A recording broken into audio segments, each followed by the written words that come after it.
Evangelho de Mateus, segundo escreveu Mateus, capítulo 6, versículo 25 ao versículo 34. Todos acharam? Amém. Podemos fazer a leitura desse texto? Os irmãos que estão nos acompanhando aí também, através do Face, do Instagram, acharam? Vamos lá, diz assim a palavra do Senhor. Por isso vos digo, não andeis ansiosos pela vossa vida, quanto ao que haveis de comer ou beber, nem pelo vosso corpo, quanto ao que haveis de vestir. Não é a vida mais do que o alimento e o corpo mais do que as vestes? Observai as aves dos céus. Não semeiam, não colhem, não ajuntam em celeiro, contudo vosso Pai Celeste as sustenta. Porventura não valeis vós muito mais do que as aves? Qual de vós, por ansioso que esteja, pode acrescentar um côvado ao curso da sua vida? E por isso que não andeis ansioso quanto ao vestuário. Considerai como crescem os lírios do campo. Eles não trabalham nem fiam. Eu, contudo, vos digo que nem Salomão, em toda a sua glória, se vestiu como qualquer deles. Ora, se Deus veste assim as ervas do campo, que hoje existe e amanhã lançada no forno, quanto mais a vós outros, homens de pequena fé. Portanto, não vos inquieteis, dizendo, com que comeremos, que beberemos, ou com que nos vestiremos? Porque os gentios é que procuram todas estas coisas, pois vosso Pai Celeste sabe que necessitais de todas elas. Buscai, pois, em primeiro lugar o reino, seu reino e sua justiça, e todas estas coisas vos serão acrescentadas. Portanto, não vos inquieteis com o dia de amanhã, pois o amanhã trará os seus cuidados. Basta ao dia o seu próprio mal. Pai, fala conosco através dessa meditação, dessa palavra que lemos. Pedimos que o teu Espírito nos ilumine, que o Senhor nos capacite, que o Senhor nos oriente nessa hora. Pai, em nome de Jesus, a nossa oração é que o nosso entendimento esteja aberto, o nosso coração receptivo à palavra do Senhor. Deus, e que ela possa cair no nosso coração, que o Espírito de Deus nos conduza, nos dirija e nos ajude a compartilhar a tua palavra com autoridade. E para que a tua igreja seja edificada e o nome do Senhor glorificado em nome de Jesus. Amém? Irmãos, esse texto que nós acabamos de ler no Evangelho de Mateus, ele está dentro do sermão que o Senhor deu ali, conhecido como Sermão da Montanha. O Senhor ensinou acerca de várias coisas, várias situações, vários ensinamentos, falando sobre a questão da oração, como jejuar, falou sobre o tesouro no céu, falou sobre a luz e trevas, e também ele vai falar acerca dos dois senhores. Então, quando nós entendemos todo esse sermão diante de Jesus, é óbvio que o verso 25, ele está acoplado, né, embora aqui a Sociedade Bíblica tenha dividido em algumas perícopes, mas é um texto único. Esse texto ele é continuidade de tudo aquilo que Jesus havia dito anteriormente. E aí o texto vai mostrando que aqui há uma sequência. O por isso é uma conexão. Então o verso 25 vai dizendo, por isso vos digo.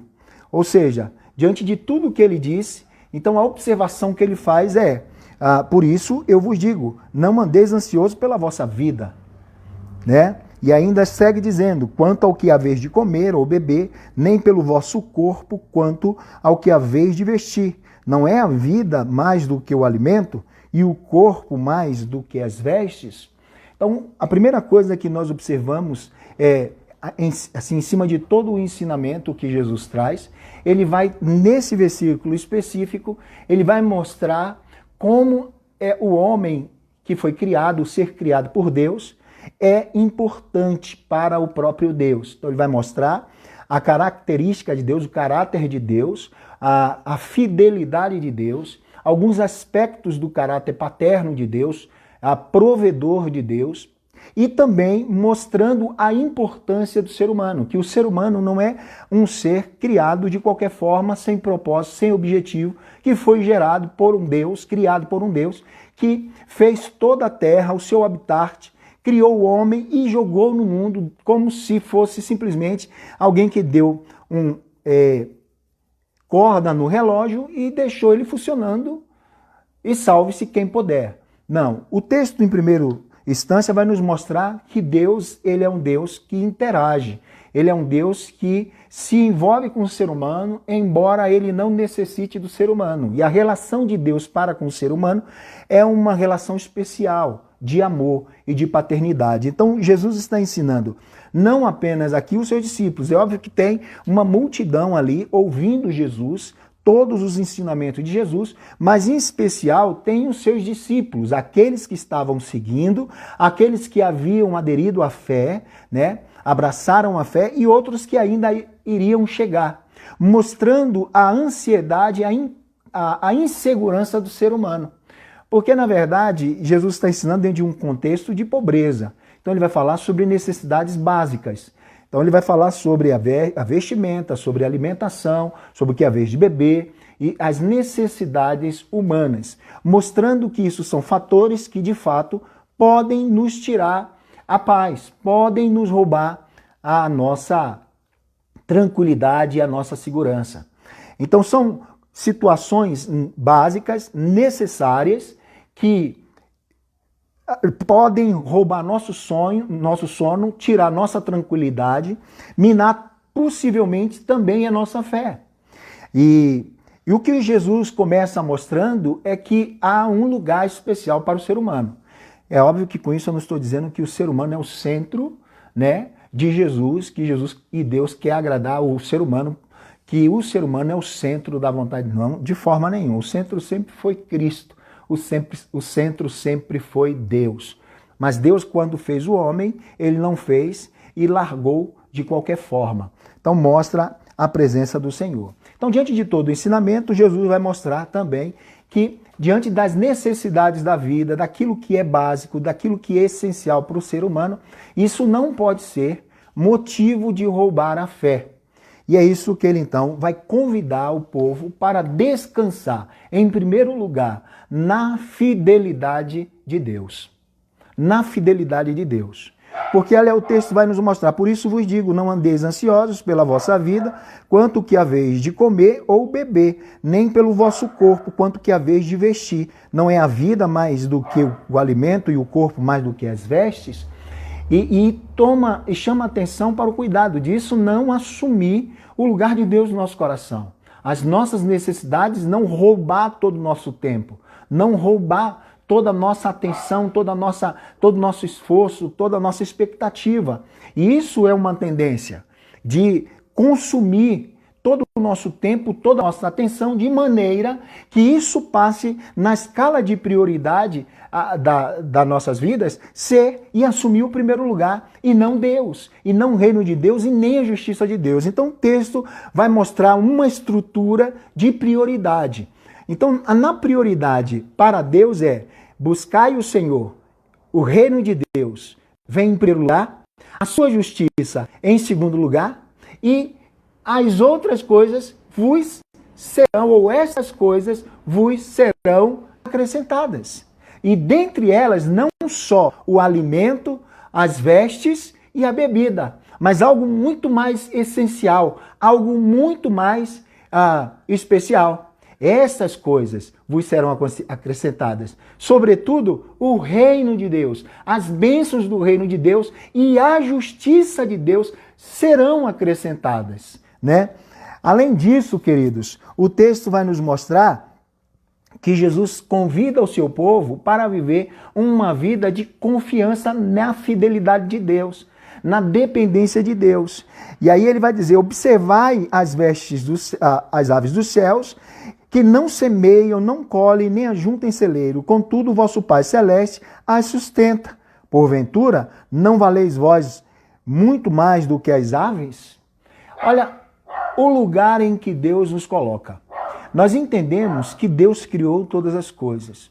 Deus, pela sua palavra, formou o universo, formou a terra, formou os fundamentos, formou as águas, formou os animais, formou toda a espécie marinha que vive ali dentro no meio do mar, né, debaixo das águas. Mas quando Deus vai criar o homem, ele reúne com o Filho e com o Espírito e diz, façamos o homem, no plural, façamos o homem. Deus não estava só na constituição do homem. Então, observamos que toda obra criada por Deus, ela é essencial e ela é especial. Mas o ser humano é a coroa da criação. É o ponto essencial. Por isso, Deus fez o homem não apenas com a palavra. Ele pôs a mão e ele soprou parte dele e disse, façamos o homem segundo a nossa imagem, segundo a nossa semelhança. Só isso deve nos levar a entender que Deus nos ama e que somos de fato especial para Deus. Deus tem um propósito na constituição do homem. E se Deus criou o homem, ele é fiel para dar toda a subsistência que o homem precisa. Deus aqui não está prometendo riqueza em lugar nenhum. Deus aqui não está mostrando ou ensinando acerca da prosperidade que esse século, que o mundo entende, que é a prosperidade econômica, a prosperidade financeira. Mas, sobretudo, é a paz com Deus. É a paz do reino, é ser inserido no reino, é usufruir da justiça de Deus, ser portador e manifestador dessa justiça de Deus.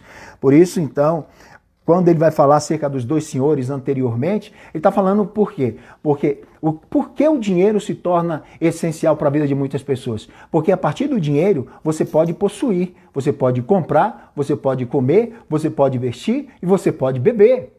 E isso é perigoso. Por isso, Jesus vai dizer que não andeis ansioso por essas coisas. Não fique colocando isso em prioridade na sua vida, tirando o lugar de Deus. Porque, na verdade, isso pode levar à pobreza. Então, esse texto vai nos mostrar o caminho do sucesso. O caminho do sucesso é, em primeiro lugar, colocar todas as coisas na sua ordem original. Primeiro, buscar o reino de Deus. Deus tem que ser prioridade na nossa vida. Deus tem que ser a essência da nossa vida. E não apenas no discurso. Deve ser nas nossas atitudes. E as nossas atitudes demonstram, muito mais do que a palavra, se de fato Deus e o seu reino é prioridade na nossa vida. Porque aquilo que demanda mais tempo nosso, aquilo que demanda mais dedicação nossa, mais investimento, mais preocupação, mais pensamento, aquilo tem, na escala de prioridade, tem muito mais valor. Então, nosso comportamento dita claramente quem é o nosso Senhor, quem assume a primazia, quem tem prioridade. E o conselho que Jesus dá é, o caminho para obter as coisas e ser bem-sucedido é, em primeiro lugar, buscar o reino de Deus. Em segundo lugar, é a sua justiça, é viver o evangelho na terra. É viver de acordo com os princípios, não para que eu e você sejamos conhecidos na terra, não para que eu e você tenhamos renome na terra, sejamos famosos na terra, venhamos colocar nosso nome na história. Não, vivemos para que, através de nós, a justiça de Deus seja praticada na terra, para que os homens conheçam a bondade de Deus, a verdade de Deus, o amor de Deus e a justiça de Deus. Isso sim deve ser alvo da nossa preocupação. Não que havemos de comer, não que havemos de beber e não que havemos de vestir, mas como devemos andar aqui na terra. Se andamos em justiça ou não. Se praticamos a verdade de Deus ou vivemos uma vida de engano, de pecado e de mentira. Não adianta termos vestes bonitas, não adianta termos comidas extraordinárias e não adianta termos bebidas se não estamos ou se não estivermos andando em justiça. Se não estivermos praticando a justiça na terra, buscar a justiça é fazer com que a justiça de Deus seja aplicada na terra, diante das demandas, diante das coisas. Ainda que eu tome prejuízo, o que tem que se prevalecer é a justiça de Deus. Então isso é buscar a justiça de Deus. Isso sim é buscar a justiça de Deus. É viver o evangelho, é andar o evangelho. Ao invés de nos preocuparmos, não que isso não seja essencial, que não tenhamos preocupação, planejamento. A preocupação não é a palavra. Preocupação é você se ocupar antes do tempo. Pré-ocupar. Então, preocupação é algo que faz mal. gera ansiedade. A ansiedade não ajuda absolutamente nada. A ansiedade só atrapalha.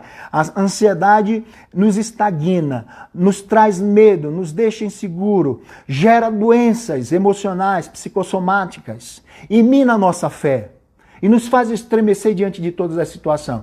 Porque quando olhamos para as coisas, nós partimos a partir, nós tomamos essa busca a partir das nossas possibilidades de conquistar aquilo. Por isso a ansiedade, porque não sabemos o dia de amanhã. Então nos preocupamos com o amanhã.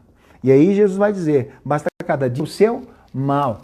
Quando nós nos preocupamos em viver o Evangelho, buscar o reino de Deus e praticar o Evangelho na terra, a justiça de Deus na terra, queridos, a nossa fé ela é premiada por Deus, porque aquilo que nós necessitamos pode ser não pode ser a quantidade que eu quero, mas o essencial Deus nos dá.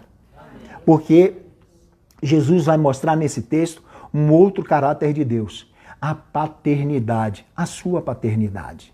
Primeiro, a sua fidelidade. Segundo, a sua paternidade. A fidelidade de Deus é porque olha para as aves do céu, elas não juntam em celeiro e todavia Deus as sustenta. Deus é fiel. Embora a ansiedade nos roube isso, essa percepção da fidelidade de Deus, a Bíblia diz que Ele o é. E não apenas a Bíblia diz, mas a natureza manifesta a fidelidade de Deus. Não adianta, a noite pode ser atormentadora, mas o sol vai brilhar no outro dia. O sol não morreu. Deus é fiel, o amanhecer virá. Deus é fiel. E agora ele vai falar sobre a paternidade. Olha, vocês são muito mais especiais do que as vestes, a vida é mais importante que a comida, o corpo é mais importante do que as vestes, ok? Então, por que vocês se preocupam? Se Deus sabe da necessidade de cada um de vocês. Então aqui mostra a paternidade de um Deus que nos cria, que nos forma, mas tem um compromisso de nos sustentar, de nos abençoar. E não é apenas, queridos, como, por exemplo, nós temos dentro da nossa Constituição Federal, que todo ser humano tem direito à moradia, mas não é verdade. A Constituição diz que todo ser humano tem direito à vida, quando, na verdade, no Código Civil, nem a vida tem prioridade. Quando a gente observa na Constituição direitos humanos da criança, e quando nós olhamos na vida real, isso tudo não existe, não passa apenas de um escrito, não é praticado. Porém, Deus, quando nos fez, Ele assumiu compromisso. Ele é o nosso Pai. E Ele nos providenciou. Olha aqui o que Jesus vai dizer no verso, deixa eu achar aqui. Observai as aves dos céus, não vos semeiam, não colhe, nem ajunta em celeiro. Contudo, o vosso Pai celeste as sustenta. Porventura vocês não valeis muito mais do que as aves? Se Deus sustenta as aves que Ele criou, por que Deus não vai nos sustentar que somos muito mais importantes do que as aves, do que os animais? Se Deus veste os lírios do campo, por que Deus não irá nos vestir? Pode não ser com roupa da marca, mas Ele não nos deixa nus. Ele nos agasalha, Ele nos cobre, Ele nos protege. Então, Jesus está levantando, por isso ele usa a expressão vosso Pai. E aqui ele se dirige especificamente para os eleitos, para aqueles que professaram uma fé e para aqueles que iriam professar a fé em Cristo. Porque nem todos são filhos de Deus. Embora todo mundo diga isso, todo mundo é filho de Deus. Não é filho de Deus. Olhando pelo aspecto da criação, talvez seja nesse sentido, porque Deus criou todos. Mas filiação não é o homem que escolhe, é Deus quem escolhe. Porque o único filho de Deus, por isso a Bíblia diz que o único filho, unigênito, o único filho de Deus é Jesus. Em João capítulo 1, versículo 12, a Bíblia vai dizer que Jesus veio para o que eram os seus, mas os seus não receberam. Mas a todos quanto receberam, Deus deu-lhes o poder de se tornarem filhos de Deus. Então nem todos são filhos de Deus. O que nos constitui filho de Deus é quando confessamos Jesus como Senhor, cremos nele. Aí recebemos o Espírito de Deus de adoção, o qual clama Abba Pai. E a adoção não tem mérito do filho. O filho não faz absolutamente nada para que o pai o adote. A adoção é uma ação direta do pai, porque é ele quem arca com todos os recursos. Então, quando Jesus usou vosso Pai Celeste, ele está se referindo não a todas as criaturas, embora Deus sustente todas as criaturas, porque tem a bênção comum e a bênção especial. A bênção comum é derramada sobre todos, a chuva cai sobre todos, o sol brilha para todos. Deus sustenta, Deus protege, Deus faz muitas coisas para todos. Mas tem bênçãos que são especiais, e a bênção especial é que chamamos de revelação especial, é Cristo Jesus. Nem todos conseguem enxergar, crer em Cristo e aceitar que Cristo morreu por nós e confessar Jesus como Senhor da sua vida. E é justamente para esses que Jesus está dizendo: vosso Pai Celeste sustentam as aves dos céus.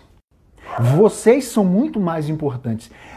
Porventura Deus não cuidará de vocês? É claro que uma hora ou outra nós passamos apertos, é hora que uma hora ou outra nós passamos frio, nós passamos sede, mas sempre Deus vem com socorro, na medida que Ele acha conveniente. O grande problema é que temos aquele sentimento de megalomania, mania de grandeza. Queremos muito, queremos tudo. E porque não temos muito e não temos tudo, ficamos infelizes, conspirando, pensando com que vamos conquistar amanhã, conquistar depois. Esse é o grande problema. Nós devíamos nos contentar e confiar em Deus, como as aves dos céus descansam em Deus, esperam em Deus. E olha que não foram criados à semelhança de Deus. E olha que eles não têm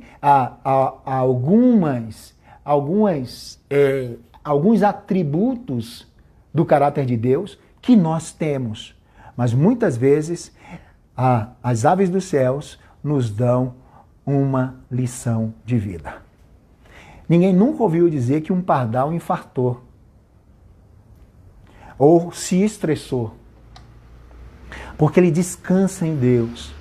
A árvore, as frutas que caem do céu, na colheita, as que caem, é Deus que permite que caia. E o lavrador não colhe tudo, porque Deus faz com que eles não colham tudo, para que as aves do céu se alimentem. Assim também somos nós. Muito mais o cuidado de Deus. Então Jesus nos mostra aponta para a paternidade de Deus. Ele é Pai. E o pai tem compromisso com o seu filho. O pai ama o seu filho. O pai conhece as necessidades do filho. Ele não dá tudo que o filho dá, mas dá o que o filho precisa. Nem tudo que queremos é bom. Amém? Portanto, a Bíblia nos diz isso. Qual de vós, por ansioso que esteja, pode acrescentar um côvado ao curso da vossa vida? A ansiedade, portanto, é inútil. É inútil ficarmos ansiosos, mas ainda ficamos. Isso mostra como somos limitados. Isso mostra a nossa fraqueza. Ficamos ansiosos. Mas o que a ansiedade pode resolver? A preocupação, nós vamos dormir e o problema fica na nossa cabeça, bate e volta e fica com aquilo. A gente acorda no outro dia, não resolveu absolutamente nada. Acordamos muito pior, às vezes até mais doentes, mais fracos, mais desanimados, mais acabados. A ansiedade é um mal do século. Por isso, os livros que se tem mais vendido são livros de autoajuda. Hoje, a maior doença é a doença emocional. Pessoas que estão doentes emocionalmente, preocupadas. E o que leva a isso é a preocupação exacerbada com as coisas, de adquirir as coisas. E quando nós vivemos assim, nós esquecemos que existe um Deus que é Pai, Criador, fiel e também provedor, que é outra característica desse texto que Jesus mostra de Deus. Ele é fiel, ele é paterno, a paternidade de Deus, e Deus provedor. Ele é o nosso provedor. Isso significa que é Ele quem nos sustenta. A saúde que eu tenho, a saúde que você tem, é Deus quem dá. A saúde mental, o ânimo, é Ele quem dá. A habilidade, a capacidade de trabalhar, é Deus quem dá. A Bíblia diz que tudo provém de Deus. Não há nada que vamos oferecer a Deus que Deus já não tenha nos dado primeiro. Tudo vem de Deus. A boa dádiva, o dom perfeito. Tudo provém de Deus. E às vezes vivemos enganados achando que nós somos provedor da nossa casa, da nossa vida, da nossa família. E não somos. É Deus quem nos dá recurso, é Deus quem nos dá um emprego, é Ele quem nos tira do emprego, é Ele quem faz tudo. O olhar que esse texto nos chama é para olhar para Deus. A prioridade, o centro desse texto não é o homem, embora Deus sustente o homem. O centro desse texto é Deus, é o que Jesus está dizendo. É Ele quem é fiel, é Ele quem é o Pai e é Ele quem é o provedor. E Ele é onisciente, Ele conhece todas as vossas necessidades. Amém? Ele conhece todas as nossas necessidades. Verso 28. E por que andais ansioso quanto vestuário? Considerai como crescem os lírios do campo. Eles não trabalham nem fiam. Eu, contudo, vos afirmo que nem Salomão, em toda a sua glória, se vestiu como qualquer deles. E olha que Salomão foi um dos homens mais ricos da terra, mais próspero, mais abençoados. Se vestiu como o lírio do campo. Quem está dizendo isso? O próprio Cristo. Nem Salomão, em toda a sua glória, no auge da sua glória, se vestiu como o lírio do campo. E o interessante é que o lírio do campo tem brevidade de tempo, muito mais do que o ser humano. Ela aparece e depois ela desaparece. Mas não é por isso, porque ela tem um período curto de vida, que Deus não a proveu de beleza, deixou de prover de beleza. Olha, é isso que ele vai dizer. Eu, contudo, vos afirmo que nem Salomão, em toda a sua glória, se vestiu como qualquer deles. Ora, se Deus veste assim a erva do campo, que hoje existe e amanhã é lançada no forno, quanto mais a vós outros, homens de pequena fé.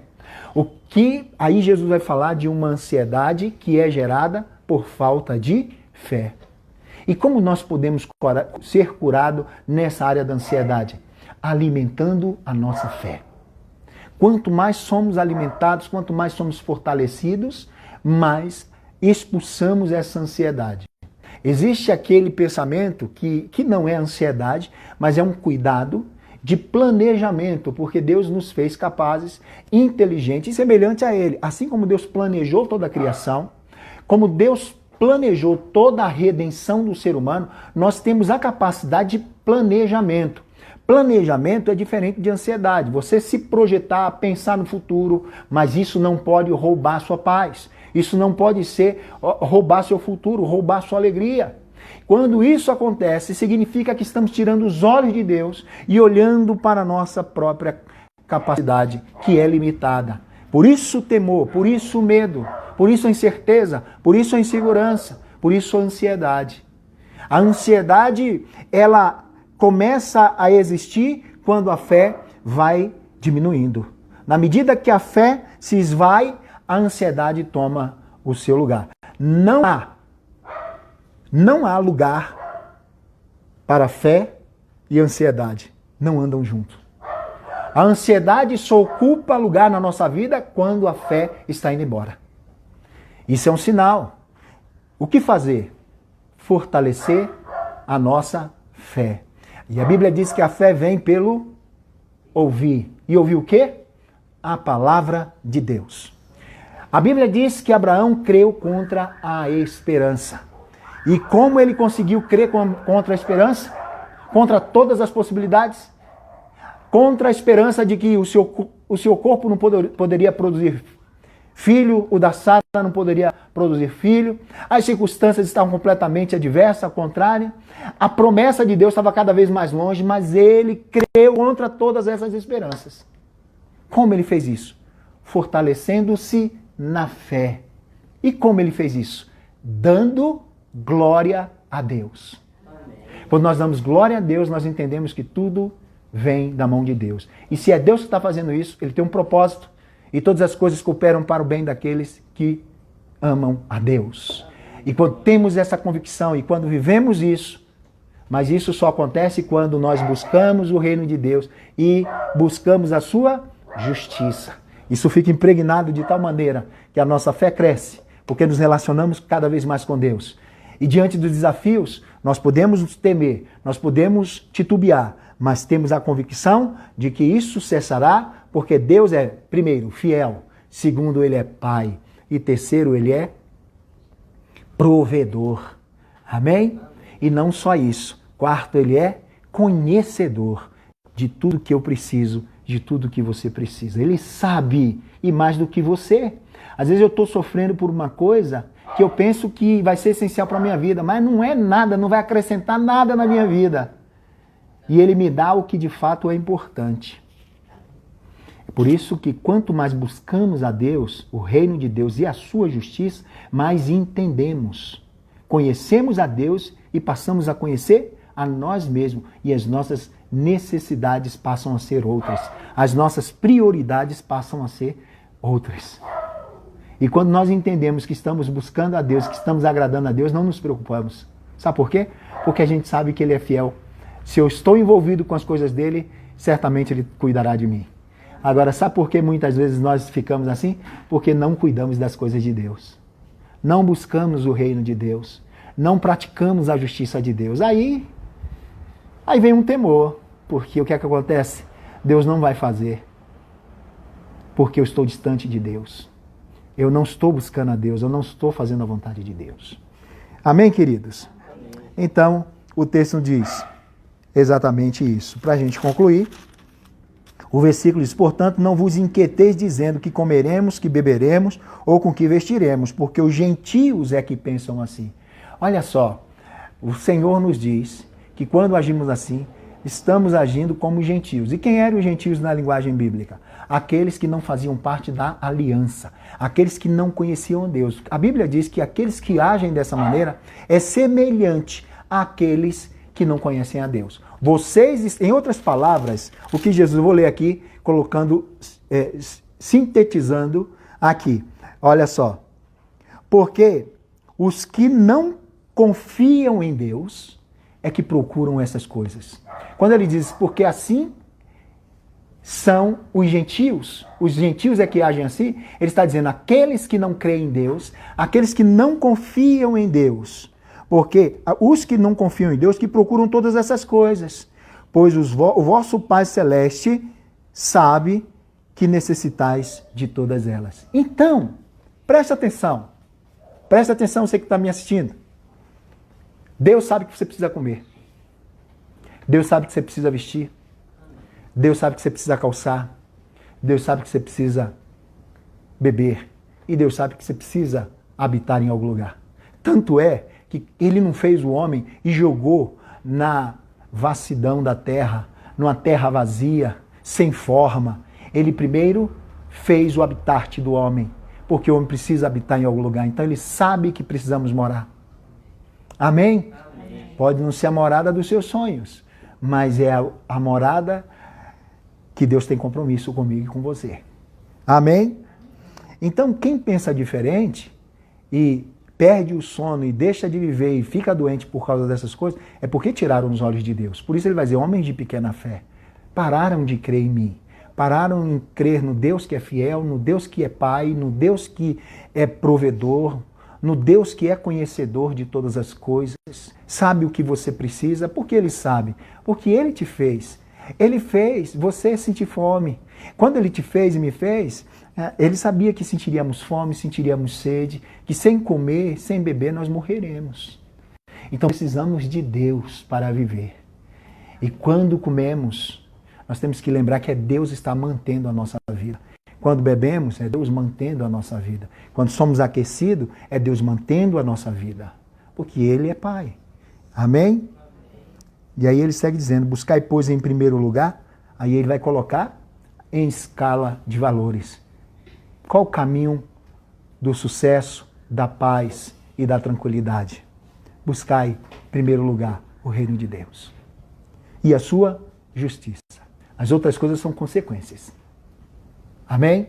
Amém? As outras coisas são consequências. Portanto, não vos inquieteis com o dia de amanhã, pois o amanhã trará os seus cuidados.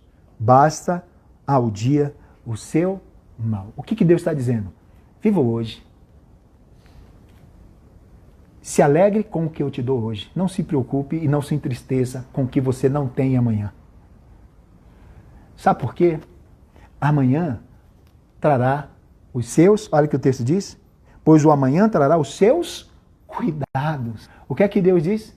O cuidado, irmão Goulart, irmã Nila, irmã Ivanei, para a sua vida, para nós aqui todos, Giane, Alana, Gabi, Igor, preste bem atenção. O que você vai receber amanhã, Deus já sabe, Ele já guardou. Então não se preocupe. Experimente o hoje. Coma e viva o hoje. Mas, por que Deus faz isso? Para sermos preguiçosos? Não.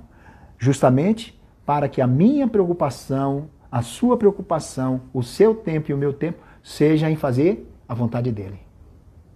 Busque a Ele. Portanto, não vos inquietei com o dia de amanhã, pois o amanhã trará consigo os seus cuidados. Então já há promessa de cuidado do amanhã, Deus já fez. Eu não sei o quê. Se vai ser a mesma medida ou Ele vai nos surpreender. Mas amanhã, os cuidados do amanhã já estão prometidos. É isso que Jesus diz. Quando Ele leva o povo para o deserto, Ele então provê o maná. E o que é que Ele diz? Não leve muita quantidade, só pegue a quantia para hoje. Porque amanhã vem mais. Sabe por quê? Quando o povo, porque Deus estava levando o povo para o deserto para que eles conhecessem essa característica de Deus: fidelidade, paternidade,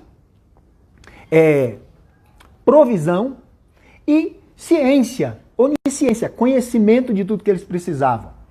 Para que eles comessem despreocupado que o mesmo Deus que deu hoje, Deus que vai prover amanhã.